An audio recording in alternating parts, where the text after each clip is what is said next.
Hey guys, Joe from J&M Concrete here. This week we are doing a driveway and a front porch. Pretty straightforward, but we are overbuilding it.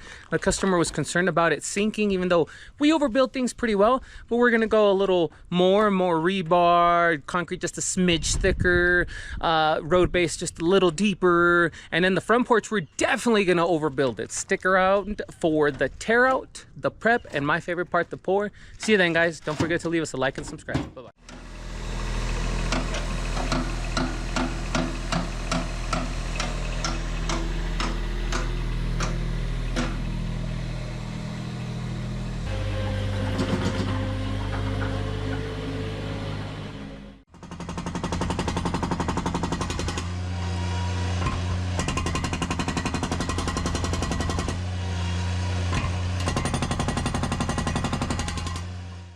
Man, tearing out this driveway was kind of weird.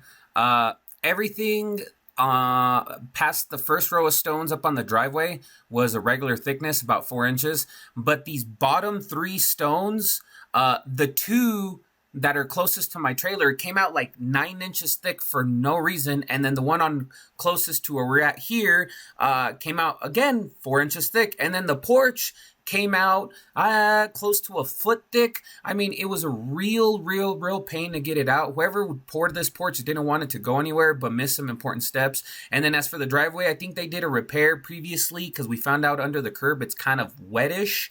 So I'm assuming they came and did a repair and they overdid it thinking it would fix the issue, which it kind of did, but it surprised us that 2 random stones out of this whole driveway were super thick. But either way, we still got it knocked out. MT100 knocked it out.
I cannot emphasize enough, guys, whenever you hire someone who supposedly is cheaper, to ask them what their base prep will be. As you can tell, usually prepping the base is a big part of what we do. It takes up usually a day and a half of what we're doing, especially on a project like this. That's where the more expensive guys probably put in the cost.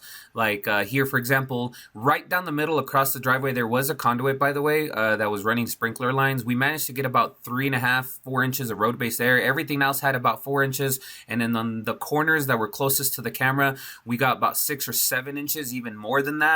And then we make sure to water it, and then we let the water sit on it for a while. You don't want to be compacting muddy road base. You just want it moist to make sure that it sets up well. And usually if you do it right, when you come back the next day, it feels like you're walking on concrete because this stuff is made out of crushed concrete anyways. But yeah, getting the subgrade prep on this job was very important to the customer. They wanted to make sure it didn't go anywhere. At this point, if it does, then I'm all out of ideas, but we definitely overbuilt it. When we poured the driveway, it was very sturdy. So the following day after we did the driveway subgrade, me and my guy worked on prepping the porch while the girls were getting the rebar done. They did a great job of that. And that gave us time to do something while they were busy instead of watching us. So on this day, we got everything prepped out. Rebar went in. Front porch, when we compacted it, sunk down about 4 or 5 inches. So I'm hoping, and I'm almost certain, that this porch won't have the issue it had before, where the area we're standing on now, this is the side closest to the street, sunk down a lot, and they tried to mud jack it and it still didn't fix it. So hopefully this time our overbuilding will keep this from having issues down the road. All right guys, there it is. Tear out was fun. For some reason, these two stones came out like 9 inches thick for no reason. Keep in mind, this is a private street, so that wasn't like a city apron thing. We got at a minimum where the conduit to run sprinkler lines are at is 3.5 inches of road base. Everything over here is about 4.5 inches of road base. This corner and that corner is like 7 inches of road base, just to make sure it wasn't going anywhere. There's some hollow spots. And then the front porch, my goodness, came out super thick, like a foot thick by a foot thick. So much so that this area in the back over there, in there, under there, that you can't even see, we had to leave it. If we used enough force to break out that thick 1 foot by 1 foot thick chunk, it would hurt the house. So what we did, we cleared everything out. Look at those poles. Whoever did that, way off center, but they're still being supported.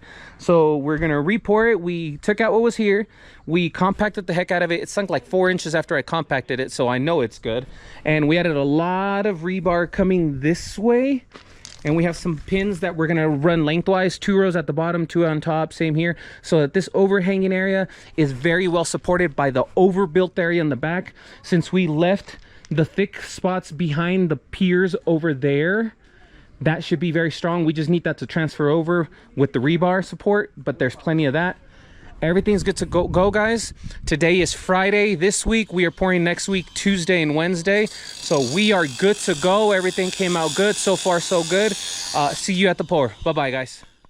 So I have these material mats, these on the bottom right corner. They're black mats that can hold the weight of trucks, machines, and I was told you could do a cement truck over it.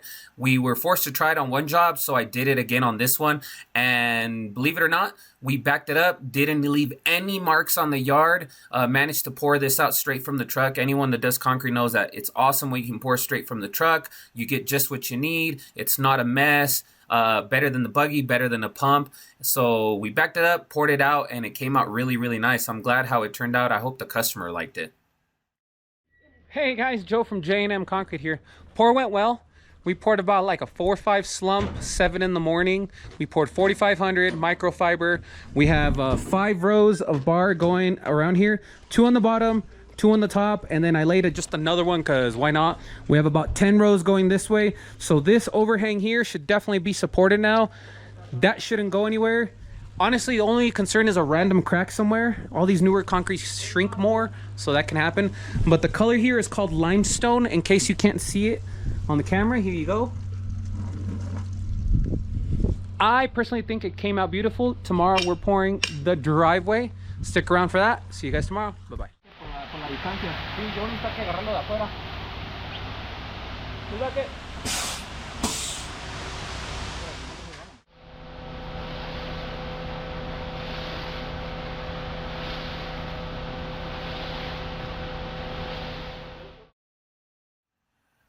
So the driveway pour was pretty straightforward. Since we got the truck up on the yard, we said, why can't we do it on the driveway? You just have to be very smart when you do this. Make sure the truck doesn't change things that you put in the ground, like rebar, grading, stuff like that.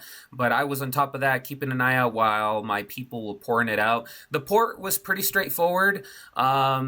We didn't have many issues. The concrete set up really fast, faster than what's normal, and we were actually close to the plant, so that was a surprise. Another new thing we're doing, we're using these long bullet walking joiners. They're like 6 feet long plus whatever width is necessary. You can cut your joints from the outside. They're super straight, and that allows us to guarantee that it cracks where we want it because it's super deep and we can get cuts into the concrete much sooner. So we're trying to evolve a little bit and adapt some new ideas to make our jobs better and easier.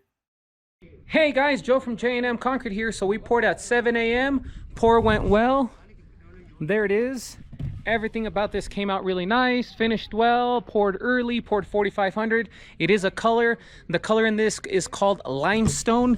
It dries kind of a greenish, grayish color. It's an interesting, very interesting material. There it is, guys. Check that out. Everything's perfect. That little corner over there, from there to there, is level. And then the garage is level, so getting the water right here, there's very minimal water coming this way. All these other 8 stones though, flowing this way perfectly. It's that over there, and I didn't want to put a swell down from this corner to this corner because it would have made the concrete look like this, and it would have been really, really weird. But apart from that, everything went well. Worst case scenario, we're dealing with something over there, but I don't think so. We checked the levels, everything's looking great. Job came out well. Hopefully the customer likes it. So next week, after 4th of July, we will be starting another very long driveway. It's narrow and long, about 12, 13 yards. That'll be fun. Either way, guys, stick around for next week's pour. Thanks for watching this video. Don't forget to leave us a like and subscribe. See you then, guys. Bye-bye.